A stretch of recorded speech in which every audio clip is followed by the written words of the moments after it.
ფაშიზმი იყო ის რა პოლიტიკასაც თვითონ ახორციელებდნენ ძალიან ბევრი მიმართულებით და დღეს ეს პოლიტიკა იცვლება.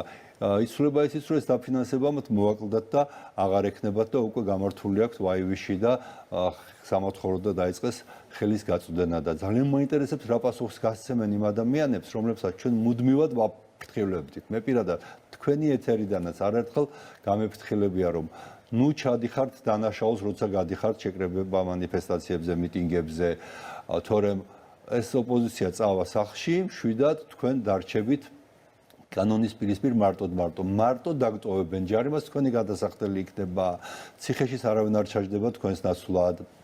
კანონი წინაშე ყველა აგებს პასუხს და ეს ოპოზიციონერები იქნებიან ისე მშვიდად და გააგრძელებენ ქვეყნის საწინააღმდეგო მავნებლობას და ვინც არ დაიჯერა სამწუხაროდ, იმათ მოუწევთ პასუხისგება ბუნებრივია კანონის წინაშე.